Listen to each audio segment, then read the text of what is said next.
the time has came. We have processed our Idaho Pasture Pigs. That's right, and our totals are in. So let's go ahead and discuss what we ended up getting for a year worth of grown out our Idaho Pasture Pigs.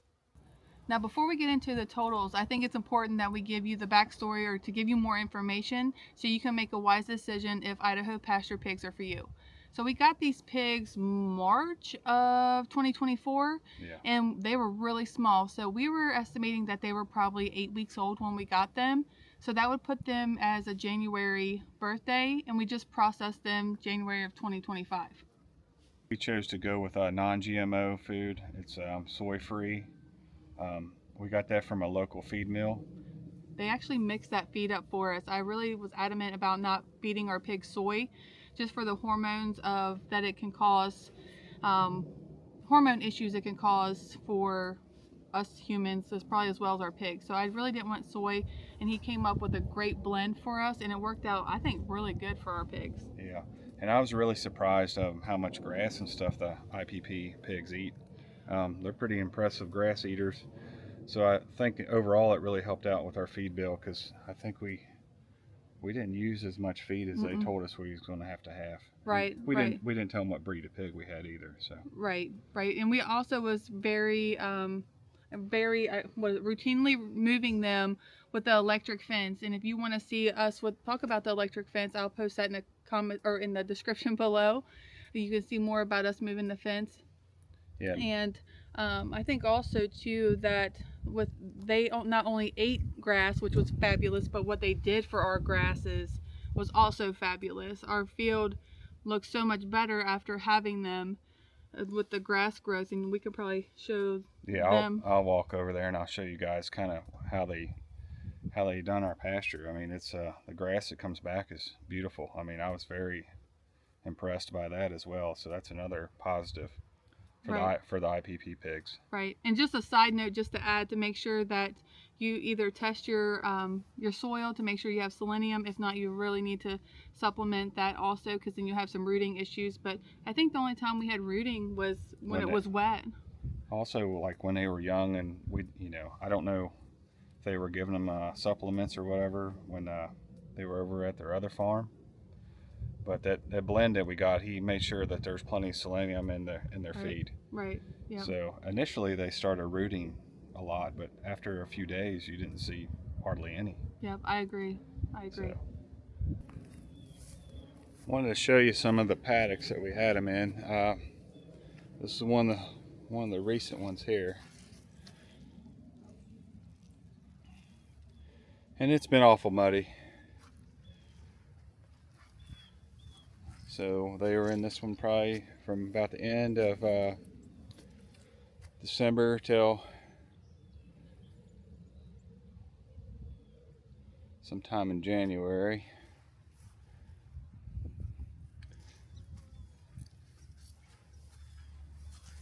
I'll go up here and show you where they were at last. And then I'll show you where they were back in October.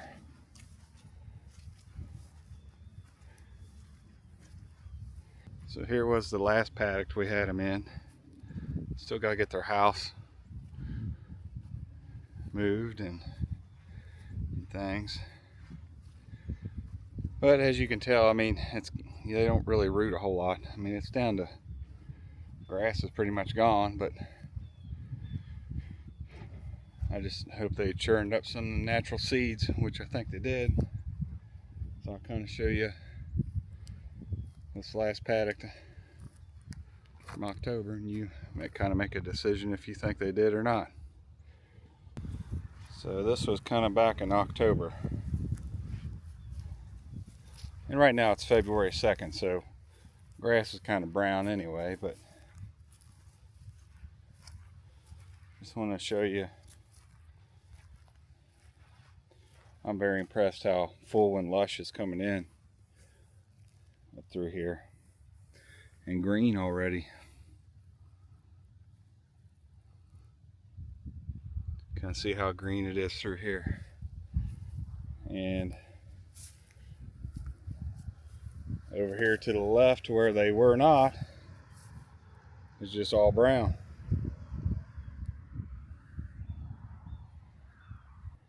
I did not sow any seed after or before we moved them out of this paddock.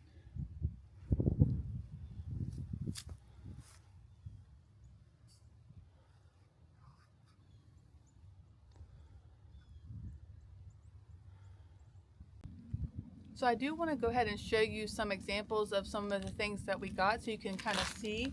Here is one of our cured hams here. Or maybe you can see the meat. Let me go ahead and show you the bacon. Now the bacon I wish was a little thicker. It does have a good fat content versus meat ratio here, and we got a 1 pound pack. And then here's a bacon jawbone. Jaw bacon, yep. A jaw bacon, yep. And then here's some of our pork chops that we got. I leave a lot of fat on there, but that's just probably how that butcher did. We'll probably be changing up butchers just to kind of see how each one does. And we got a bunch of sausage too. So I just want to talk about the field dressing. The process was pretty simple. We had to do it right out in the field. That's what the butcher required, was they were already field dressed. Split in half. Right. Had my dad come over and help us do that process. Which will spare you the details. Yeah, just kind of some graphic content, so we just didn't really care to share that. Right, we didn't want to share that. But some butchers actually allow you to bring a live animal, and they'll take care of that processing for you as well.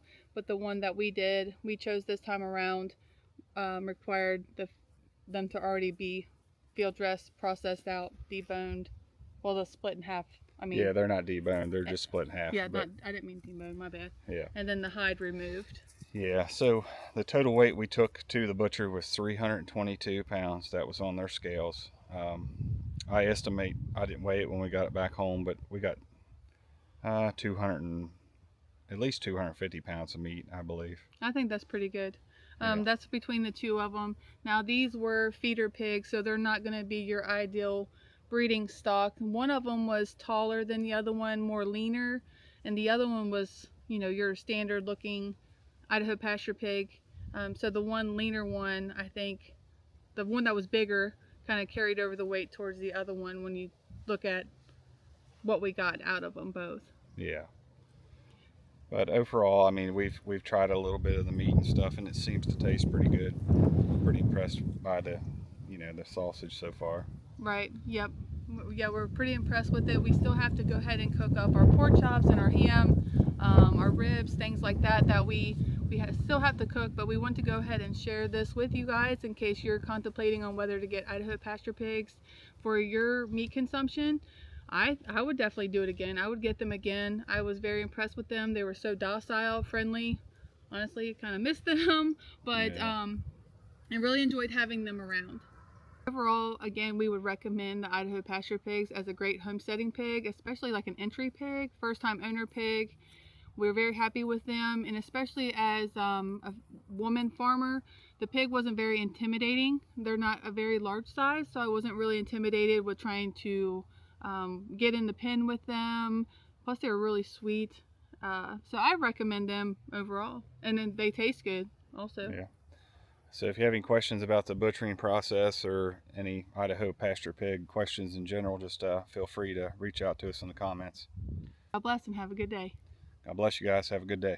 See you on the next one.